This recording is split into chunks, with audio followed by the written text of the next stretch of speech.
Kalau pesan guru saya dahulu, umpama kisah Nabi-Nabi dan Rasul ini seumpama permainan wayang kulit.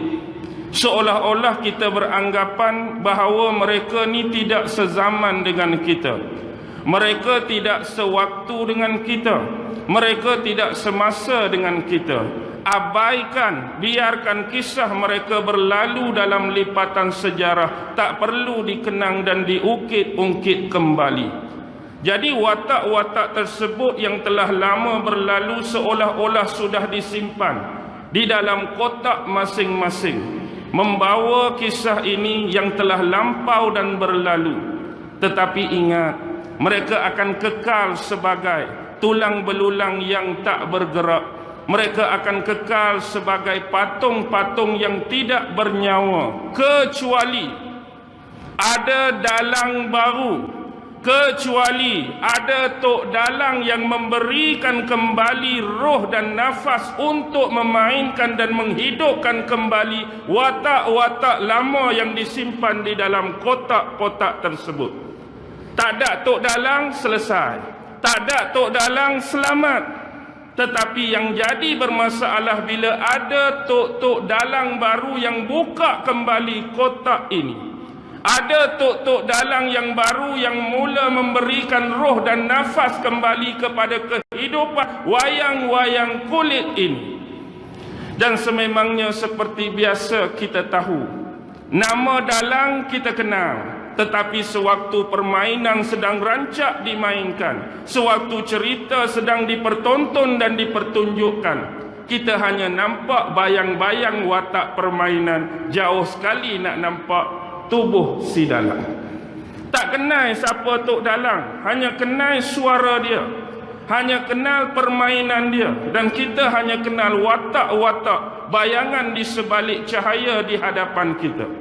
Tahu nama tok dalang tapi tak boleh nak tengok rupa sewaktu dia menjadi master of puppet tadi. Ingat, jangan sesekali bagi roh dan kehidupan kepada penentang-penentang agama Allah sejak sekian lama. Tetapi begitulah antara sunnatullah, perkara yang telah ditakdirkan oleh Allah. Penyakit-penyakit umat terdahulu akan mula singgah dan hinggap kembali kepada manusia akhir zaman. Perangai-perangai umat terdahulu akan menular kembali kepada masyarakat moden akhir zaman ini. Jadi bagaimana kita nak memahaminya dengan baik, dan apakah jalan penyelesaian yang terbaik untuk menegah dan mencegah diri kita daripada terlibat dengan perkara-perkara yang tidak sepatutnya kita terlibat. Dengan bahasa yang mudah, bila kita tengok perjalanan para nabi dan rasul, golongan-golongan pengikut para nabi, golongan-golongan pengikut para rasul ini bukanlah terdiri daripada golongan majoriti pun, bukanlah daripada suara yang terbanyak, bukanlah daripada suara yang teramai, tetapi kebiasaan pengikut para nabi dan rasul ini terdiri daripada mereka-mereka yang lemah, mereka-mereka yang dhaif, terdiri daripada kalangan hamba-hamba, budak-budak yang mempunyai majikan dan tuan masing-masing.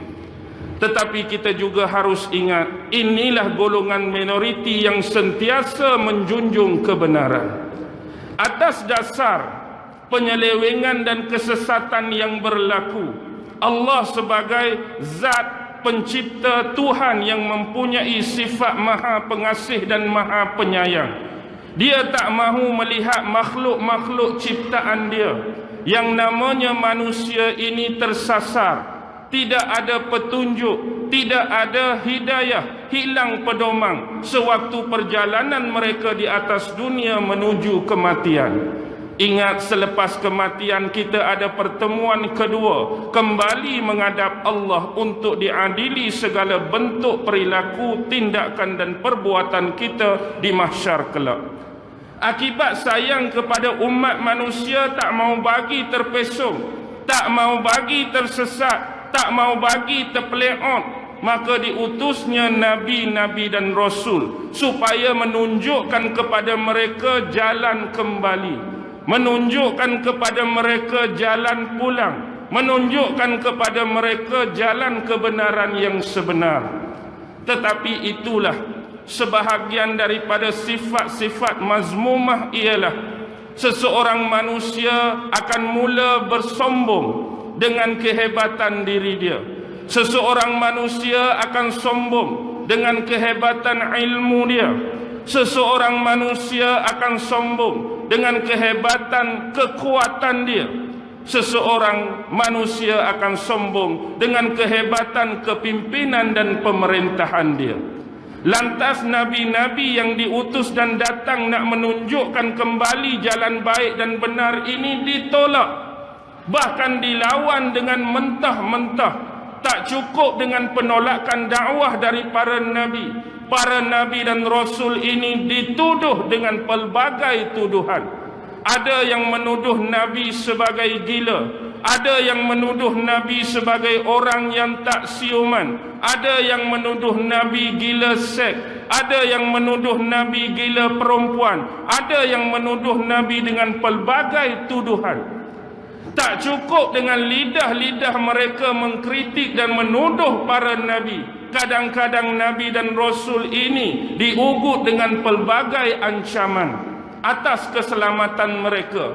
Ada yang nak diugut diusir daripada negeri sendiri, ada yang diugut untuk dibunuh, ada yang diugut untuk dipukul dan sebagainya. Inilah mehnah-mehnah, inilah tribulasi-tribulasi yang dilalui oleh para nabi dan rasul terdahulu. Tetapi kita cukup memahami sirah mereka dengan baik. Kesemua para nabi dan utusan Allah ini telah menjalankan amanah dan tanggungjawab penyebaran dan dakwah ke arah kebaikan dengan cukup komplit dan sempurna. Baki lagi terletak pada pemberian hidayah dan petunjuk Allah atas dakwah-dakwah mereka tadi. Baik, seawal zaman Nabi Nuh lagi tak jauh, Adam, Idris, Nuh, sudah berlaku penyembahan berhala buat kali pertama di atas muka bumi. Baru 3 lapis Nabi, baru 3 lapis Rasul dah start buat onar, dah start buat masalah, maka terjadilah penyembahan berhala. Antara yang disebut dalam Quran, ada berhala yang bernama Nas, ada berhala yang bernama Wad, ada berhala yang bernama Suwa, ada berhala yang bernama Yaghus, ada berhala yang bernama Ya'uq. Kelima-lima berhala utama yang paling dominan yang menjadi sembahan kepada kaum Nuh ini dahulunya bukanlah orang-orang biasa, tetapi mereka adalah manusia-manusia yang saleh. Mereka adalah manusia-manusia yang bertakwa. Dengan bahasa lain, kalau mereka ini memohon kepada Allah, segala permohonan dan permintaan mereka sentiasa ditunaikan dan dikabulkan oleh Allah. Dan ini adalah merupakan kegembiraan kepada kaum Nuh pada waktu tersebut. Tetapi ujian Allah itu tetap sampai. Fitnah ini akhirnya mengena kepada kaum Nabi Nuh bila berlaku kematian secara berturut-turut. Ada riwayat menyebut setiap sebulan mati seorang, setiap sebulan mati seorang. Ada riwayat menyebut setiap setahun mati seorang, setiap setahun mati seorang. Akhirnya mereka kehilangan kelima-lima manusia soleh dan bertakwa ini. Pada kemuncak waktu tersebut mereka hilang pegangan, mereka hilang pedoman. Mereka menangisi pemergian pemimpin-pemimpin mereka ini yang seolah-olah di sisi mereka tiada galang gantinya lagi. Waktu inilah iblis datang menyamar dengan memberikan nasihat, dengan memberikan suggestion agar pemimpin-pemimpin utama, agar manusia-manusia yang soleh dan bertakwa ini dibuat gambar-gambar mereka pada permulaan dan diletakkan gambar ini di satu-satu tempat dan kawasan yang selalu mereka berkuliah, berceramah bersama orang ramai.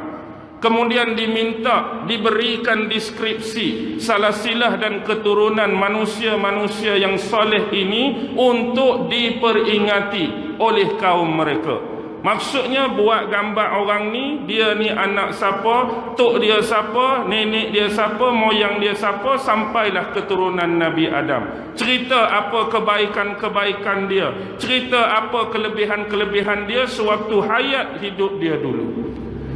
Lama kelamaan bertukar lagi, daripada gambar jadi buat rupa patung. Ada patung dari kayu, ada patung daripada batu.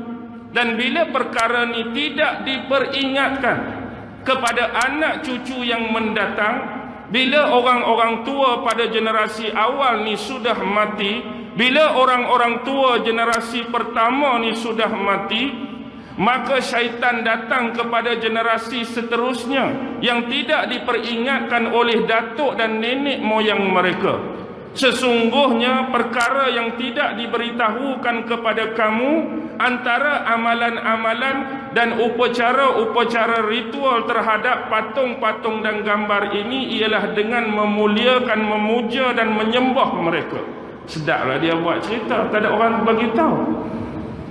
Jadi buatlah ikut nenek moyang. Sampai hari ini mereka duk menyembah berhala, duk menyembah patung-patung. Yang asalnya cuma nak memperingati manusia-manusia yang baik, manusia yang soleh dan bertakwa. Atas dasar takut tersesat jauh, Nabi Nuh diutuskan. Itu pun macam-macam bala, macam-macam ujian fitnah yang mereka timpakan kepada Nabi Nuh. Akhirnya sampai bertahap Allah memfitnah pula mereka dengan ujian dan bala, iaitu terjadinya peristiwa banjir besar Nabi Nuh yang menenggelamkan hampir keseluruhan dan majoriti penentang-penentang agama Allah, penentang-penentang Nabi dan Rasul Allah tadi. Yang tersisa di atas kapal cuma manusia-manusia yang beriman. Itu sebahagian daripada kisah Rasul Ulul Azmi yang bernama Nuh.